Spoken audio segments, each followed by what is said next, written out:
À partir du moment où tu as du trafic sur ton e-commerce, c'est important d'essayer de capter ces visiteurs grâce à un pop-up.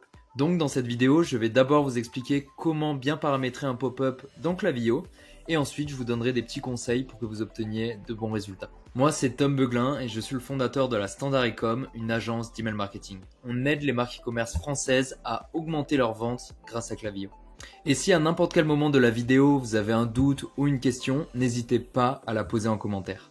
Et au passage, pensez à vous abonner à la chaîne si vous voulez qu'on continue de faire ce genre de vidéos. Ça prend seulement 30 secondes, mais ça nous aide énormément.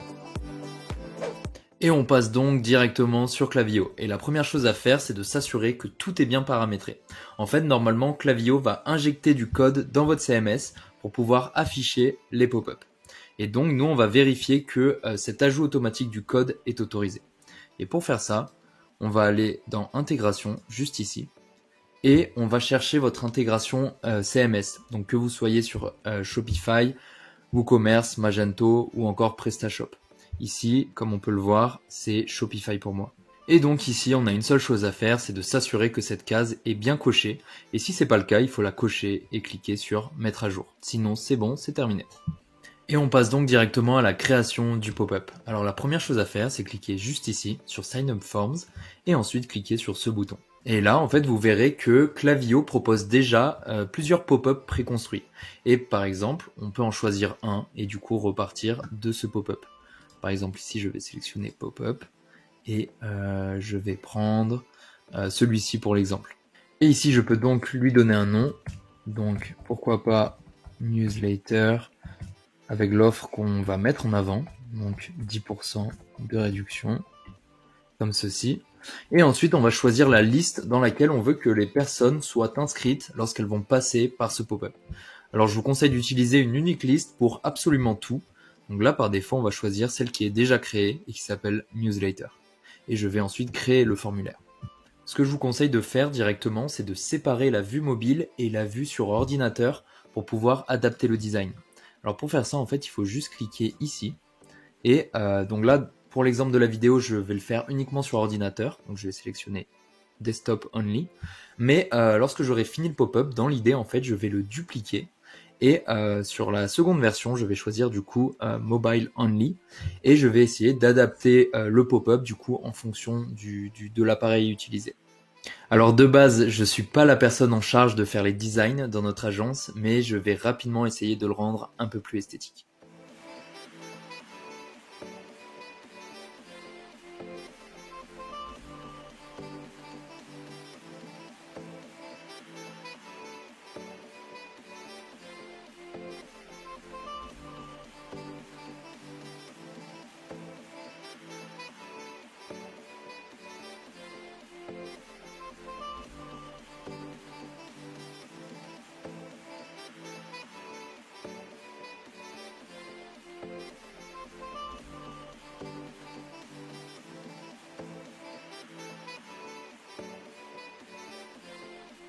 Donc voilà le rendu final. Bon, c'est pas parfait, hein. Encore une fois, c'est pas moi qui est en charge de faire ça normalement. Une chose qui est importante, c'est de ne pas oublier de faire le message de confirmation. Donc on va cliquer juste ici sur Success et ici on pourra modifier l'écriture, traduire en tout cas et mettre plus ou moins ce que vous voulez. Important également, si vous souhaitez ajouter une étape supplémentaire au pop-up, vous pouvez cliquer juste ici. Et vous pouvez par exemple demander soit l'anniversaire d'une personne ou alors son prénom par exemple. Et une chose importante à retenir, c'est que si une personne arrive à cette deuxième étape, donc on a la première ici où on demande l'adresse email, ici ça va être la seconde étape. Si une personne arrive à cette deuxième étape et ne remplit pas par exemple sa date d'anniversaire, la personne sera quand même enregistrée puisqu'elle est passée par la première étape où elle donne son adresse email. Donc au mieux, elle remplit les deux étapes et on connaît l'adresse email et la date d'anniversaire, ou au pire, en quelque sorte, on a uniquement son adresse email. Et enfin, on a ici les teasers. Et je vous conseille d'en mettre un si, bien sûr, ça ne gêne pas l'expérience utilisateur sur votre site e-commerce. Parce que si vous mettez un teaser, lorsqu'une personne va fermer votre pop-up, elle peut cliquer donc sur le teaser pour faire réapparaître le pop-up pour du coup profiter de l'offre de bienvenue. Et nous, on a testé ça sur plusieurs de nos clients et dans tous les cas, ça a augmenté le taux de conversion du pop-up. Donc, je vous conseille au moins de tester. et pourquoi pas le tester uniquement sur la version desktop, puisque parfois sur mobile, ça peut un peu gêner l'expérience utilisateur. Donc à vous de tester, à vous de choisir un peu le design que vous souhaitez. Vous pouvez le mettre par exemple au milieu de l'écran, au-dessus, bon là c'est pas terrible, mais par exemple en bas à droite c'est pas mal.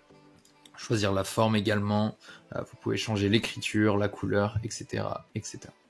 Et enfin, une dernière info au niveau du design, après on pourra passer à la suite, mais si vous voulez respecter à 100% la loi RGPD, normalement au niveau du pop-up, vous devez ajouter un petit texte qui dit quelque chose du genre en cliquant sur le bouton s'abonner, j'accepte de recevoir des communications de la part de et le nom de votre marque. Et si vous le mettez pas, en théorie, vous respectez pas la loi RGPD. Donc c'est à vous de voir, mais je vous conseille quand même de le mettre en place. Et on passe désormais à la partie la plus importante de cette vidéo, c'est donc les paramètres de déclenchement du pop-up. Alors pour ça, il faut cliquer juste ici. Et en fait, par défaut, ce sera comme ceci, et c'est-à-dire que le pop-up va se déclencher dès qu'une personne se rend sur le site internet. Et nous, chez la Standard Ecom, on trouve que c'est bien trop intrusif. Et généralement, les résultats sont pas terribles. Les gens, ils ont tendance directement à cliquer sur la croix. Nous, ce qu'on conseille de faire, c'est de cliquer juste ici et de déclencher le pop-up uniquement si la personne a regardé, disons, 4 secondes, et sur le site depuis au moins 4 secondes, et lorsqu'elle a scrollé au moins 35% de la page. Et on va cocher ceci. Voilà. Donc en fait, ça va laisser un peu de temps à la personne de regarder le site, pourquoi pas regarder un peu vos produits, avant de déclencher ce pop-up. Et c'est hyper important puisque c'est déjà un peu moins intrusif, et la personne sait déjà ce qu'elle va trouver sur le site internet. Et donc potentiellement elle peut être déjà intéressée. Donc on a déjà testé ça sur plusieurs de nos clients, ça marche très bien. Je vous conseille de jouer un peu autour de ces paramètres, peut-être augmenter le temps sur la page.